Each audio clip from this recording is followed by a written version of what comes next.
So we'll be discussing the sales value variances now. Now, having discussed the cost variances, we will now discuss the sales variances. Sales is more like an income variance. But before we go to the chart, understand one very important thing, that cost is an input variance and sales is an output variance. We always find what should have been the cost for the actual goods produced, because the cost is going to be incurred not on the goods sold but on the goods produced. So we have something called as a standard cost. Standard cost is always computed for the actual quantity of output being finished goods. So standard cost means what costs should have been taken place or what cost should have been incurred for the actual quantity of goods produced. So we have a revised standard because we need some actual number to compare with the actuals. The budgeted production, very important thing, the budgeted production may or may not equal actual production. So it is my job to find the standard cost for the actual quantity, because I need to have two levels comparable to compare them. Coming to output variance is itself the FG variance. So I will not find out what should have been the consumption for actual FG, because this is itself the FG variance being the output variance. That is why the parent variance is the budgeted sales minus actual sales. The parent variance, very important, the parent variance of all cost variances. The parent variance of all the cost variances is not budgeted cost less actual cost. It is standard cost less actual cost, because it is an input variance. So I need to have a standard consumption for actual output. Here it is itself an output variance, so there is no need to have a standard sales. There is nothing called as standard sales, because if I convert the budgeted sales into standard sales, I will be negating the quantity variance. So always remember, there is nothing like a revised standard for sales variances. It's actually budgeted sales minus my actual sales. Very important concept. Now moving on to the reasons of variances, very simple.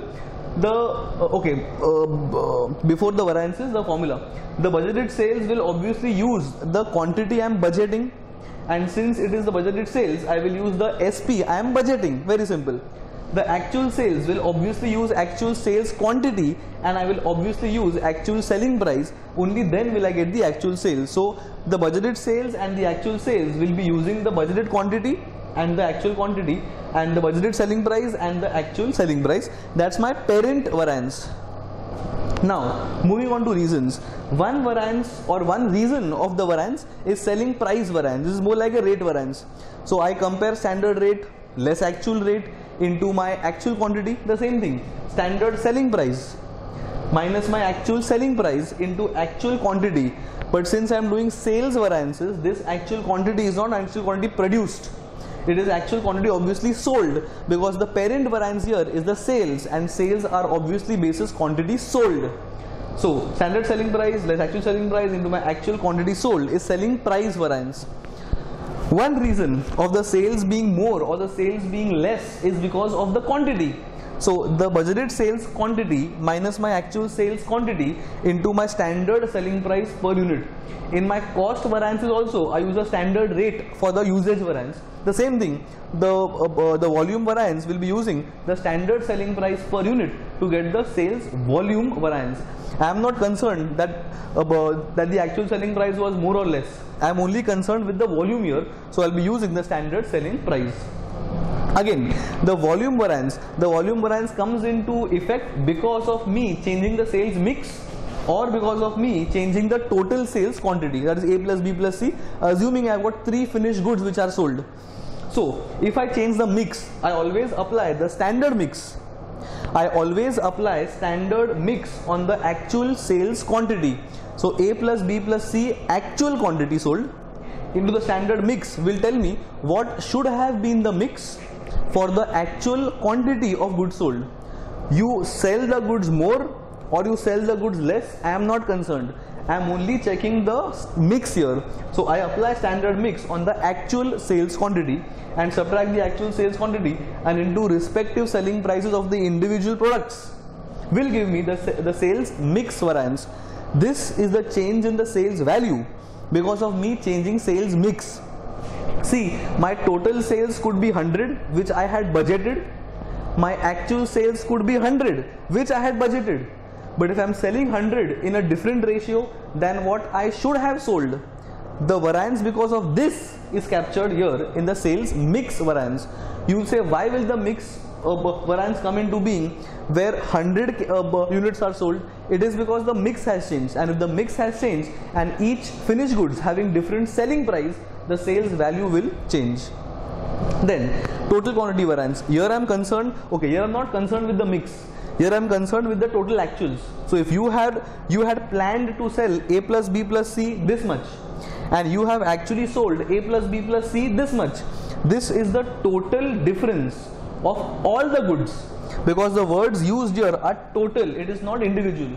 So total sales quantity minus my actual total sales quantity, and I can't use A's selling price or B's selling price or C's selling price because A plus B plus C is sitting inside the bracket. So if this bracket consists of A plus B plus C, I have to use the average selling price, and I will use the weighted average selling price giving due weights to the quantity. So standard quantity, your standard sales upon standard sales quantity will give me average standard selling price per unit. That's my sub-volume. Sub-volume will come into reason because of market share variance and market size variance. Now what is market share and market size?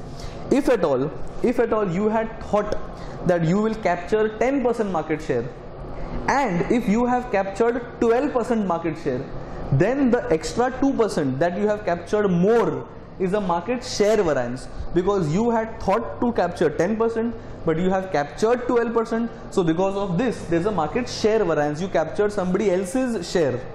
That's a market share variance. Coming to market size variance, we'll discuss the formulas as well. First understand the meaning. Market size variance. Any variance because of market size changing is a market size variance. Frankly, you cannot give the reward to anybody for this variance. Why? It is because the market size has increased. Your sales manager has done nothing, because this is industry market size. So if the industry market size has increased, then in such cases your sales manager has done nothing. So any change in the sales because of the market size going up or market size coming down is captured here. It's a market size variance.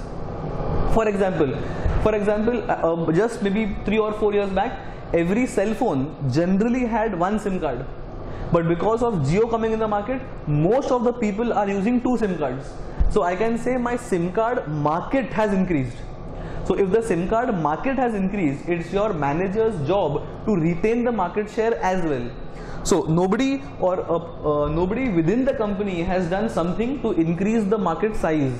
So any reason of the extra sales because of we selling more or we selling less because of market size factors is captured here. Now coming to formula. Since I am concerned with my share, I compare the budgeted market share with the actual market share, and into again the same thing, I use an weighted average selling price. Why average selling price? Because this is a parent variance for these two variances. If this variance is using weighted average standard selling price, then these two variances will also use a weighted average standard selling price per unit, because these two are a part of this. Now the budgeted share minus actual share will actually tell you how much market share you have captured more or captured less. So budgeted share apply on the actual size, you will get the budgeted share minus my actual share.